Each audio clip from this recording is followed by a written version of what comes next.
अब यहाँ पे जो दादी रहती है वो बोलती है कि जल्दी से बताओ तुम्हारी और प्रॉब्लम्स क्या हैं, और यहाँ पे वो कहता है कि अभी यहाँ पे 3 बंदों की ज़रूरत है, 2 तो तुम हो गए, अब हमें तीसरा बंदा चाहिए। शीशो कहता है हाँ मेरे पास एक है।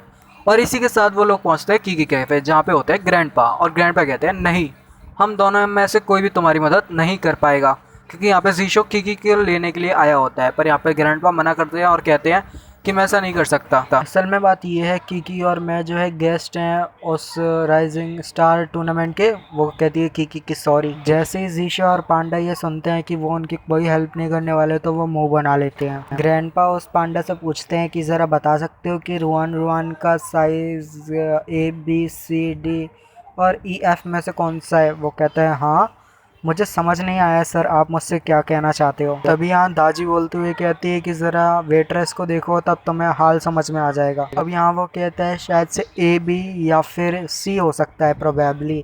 वो कहता है हाँ क्या ऐसी बात है तो मैं इंटरेस्टेड नहीं हूँ। वो कहता है क्या। यहाँ पे दाजी कहती है लिल जियांग। तभी जियांग कहता है कि मेरे को मिस्टर जियांग बुलाओ। तभी दाजी कहती है ठीक है तुम जो भी हो, मेरे हनी को थोड़ी सी अपनी 1000 ईयर की पावर दे दो, उसको बहुत ज़रूरत है। ग्रैंडपा कहते हैं तुम्हारा क्या मतलब है कि मैं उसको थोड़ी सी 1000 ईयर्स की पावर दे दूँ, तुम तो मुझे दिन दिहाड़े लूट रही हो। ग्रैंडपा कहते हैं कि मैं नहीं देने वाला। तभी वो कहती है कि तुमको देना ही पड़ेगा। और यहाँ पे वो बताती है कि वो उसको नहीं दे सकती अपने जीशो को, क्योंकि वो उसकी पावर काफ़ी ज़्यादा है, वो सह नहीं पाएगा। और यहाँ जियांग कहता है कि अगर मैंने तुम्हें मना करा तो तुम मुझे काटोगी फॉक्सी। वो कहती है तुम्हारी मर्जी जो करनी है। और तभी जियांग रहता है वो कहता है दाजी तुम। और इसी के साथ वो शांत हो जाता है और फिर कहता है मैं सॉरी मैं उसको पावर नहीं दे सकता, ऐसे करके शांति से कहता है। दाजी तभी कहती है तो रुको फिर मेरे को अपना ट्रैक बदलना होगा। और वो कहती है कि तुम्हें पता है कि स्टार्ट हुआ था जियांग और फिर उसे कुछ एंसेस्टर जियांग के एंसेस्टर की कहानी सुनाने लगती है। तो वो कहता है अच्छा अच्छा ठीक है मैं जीशो को अपनी पावर देने के लिए तैयार हूँ। अब यहाँ पे दादी कहती है कि अगली बार से ऐसा कुछ किया तो बेटा मैं तुम्हें दोबारा से कहानी सुनाऊंगी। अगर अगर हनी अगर ये कुछ करे तो बताना, मैं इसको एनसिस्टर की कहानी सुनाऊंगा जिससे ये आपकी हर बात मानेगा। और यहाँ पे जो वो रहता है वो कहता है अच्छा ठीक है। और यहाँ पे तुम जो है बताओ कि तुम्हें मेरे पे यहाँ पे कुछ रूल्स है उसको फॉलो करना है। जीशो कहता है अच्छा वो बताओगे कि कौन से रूल है जिसको मुझे फॉलो करना है। वो कहता है कि देखो यहाँ पे 2 टाइप के रूल है जिसको फॉलो करना है। यहाँ पे जियांग कहता है तुम अपने मास्टर को बिट्रे नहीं कर सकते और तुम जो है अब्यूज़ नहीं कर सकते अपनी पावर से। और यहाँ पे वो कहता है अच्छा ठीक है। और तभी वो कहते हैं मेरे साथ आओ। जीशो कहता है आ रहा हूँ। और यहाँ पे वो एक मूर्ति के पास जाते हैं। यहाँ पे वो कहता है कि प्लीज़ मेरे को माफ़ कर दीजिए, मैं यहाँ पे एक अलग ही बंदे को आउटसाइडर को मैं यहाँ पे अपना डिसाइपल चुन रहा हूँ, और मैं ये करना ठीक तो नहीं है पर फिर भी मैं ये कर रहा हूँ, मुझे माफ़ कर दीजिएगा। और यहाँ पे वो माफ़ी मांगने के बाद कुछ अपने पास से निकालता है और कहता है ये मेरे को बिलोंग करता है। और यहाँ पे वो कहता है क्या बिलोंग, तो मतलब इसका मतलब मुझे ये करना होगा। पर वो कहता है कि नहीं तुम्हें ऐसा कुछ भी नहीं करना, तुम्हें बस जैसा मैं कहूँ वैसा करना है। और यहाँ पे वो कहता है कि जल्दी से तुम बताओ तुम अपना मास्टर मुझे अपना मास्टर चुनते हो कि नहीं। जीशो कहता है अच्छा मैं आपको चुनता हूँ अपने मास्टर के रूप में एक्सेप्ट करता हूँ। और फिर यहाँ पे कुछ ये एस टाइप का कुछ रहता है और यहाँ पे वो उसकी बॉडी के अंदर चली जाता है या फिर वो उसकी पावर्स आ जाती है। और वो कहता है ये क्या हुआ था। वो कहता है कि असल में तुम अब मेरे डिसेंडेंट डिसाइबल बन चुके हो, डिसेंडेंट कह रहा हो। तो यहाँ पर वो कहता है कि अब तुम पूरी तरह से डिसाइबल बन चुके हो तो मुझे यहाँ पे बताओ तुम्हारा थर्ड फ्रेंड जो कि मैं बता सकता हूँ कि वो कौन बनने के लिए सही है। वो वाली लड़की सही रहेगी जिसको तुम्हें याद होगा, वो वाली लड़की जो जिम में मिली थी जिसकी मेमोरीज जो है गायब नहीं हो रही थी। जिसे कहता है वो याओ जीजी, वो हमारी तीसरी मेंबर बनने के लायक है, क्या उसको आप ट्रेन करोगे। वो कहता है कि नहीं मैं उसको ट्रेन नहीं करूँगा, असल में जो सील उसके बॉडी पे थी वही सील उसका मतलब है कि वो तुमसे भी ज़्यादा पावरफुल है। अब यहाँ जीशो कहता है अच्छा वो वाली सील जब वो बेहोश हो गई थी उसके साथ सारे लोगों को आपने बेहोश कर दिया था उनकी याददाश्त मिटाने के लिए, तब उसकी सील दिखी थी।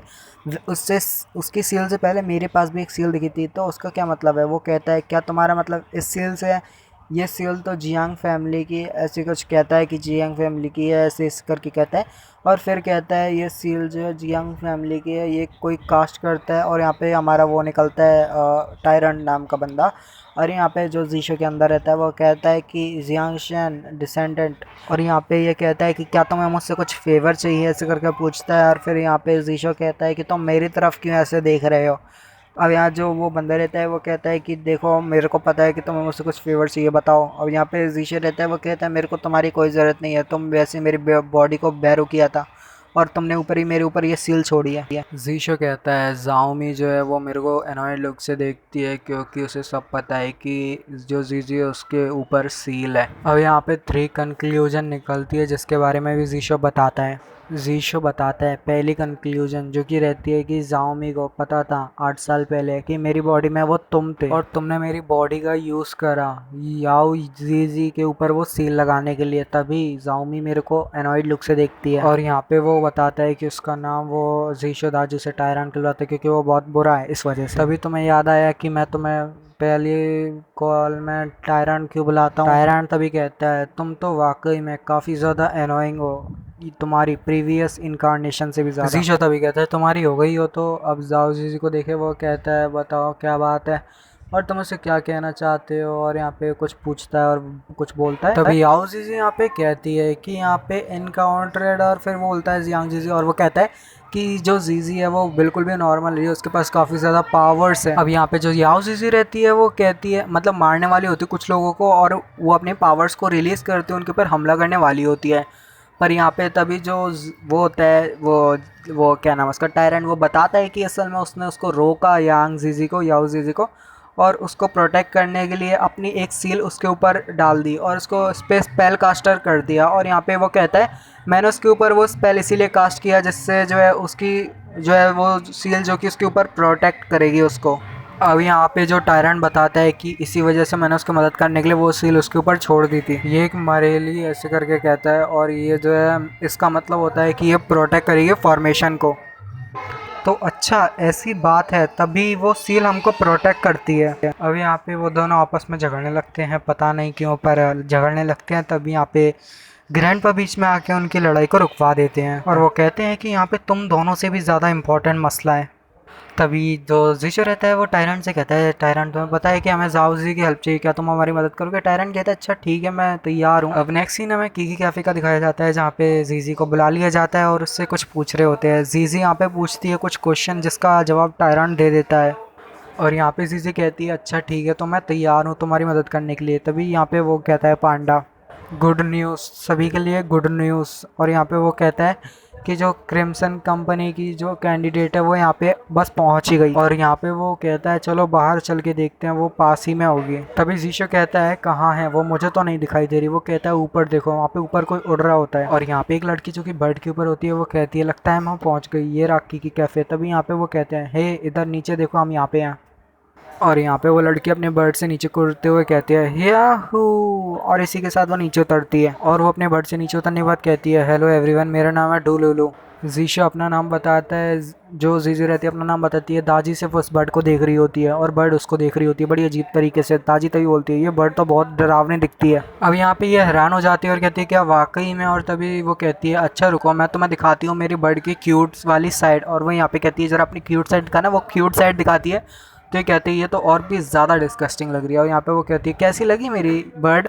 वो भाई साहब वो तो पागल हो जाते हैं, वो कहती है वाकई में काफ़ी ज़्यादा क्यूट है मेरी बर्ड। अब यहाँ पे वो कहती है चलो ठीक है अब मैं इसको अपने पोकेबॉल के अंदर रख लेती हूँ, चलो मेरी बर्ड इसके अंदर दोबारा चली जाओ। और यहाँ पे वो कहती है वापस आ जाओ पोकेमॉन, और फिर वो कहती है सब कुछ बिल्कुल ठीक है। अब यहाँ पे हम दिखाया जाता है वो सब बैठे बातें कर रहे होते हैं और कहते हैं सॉरी मेरे को, सॉरी आप सब लोगों को कि मैंने आपको इतना इंतज़ार करवाया।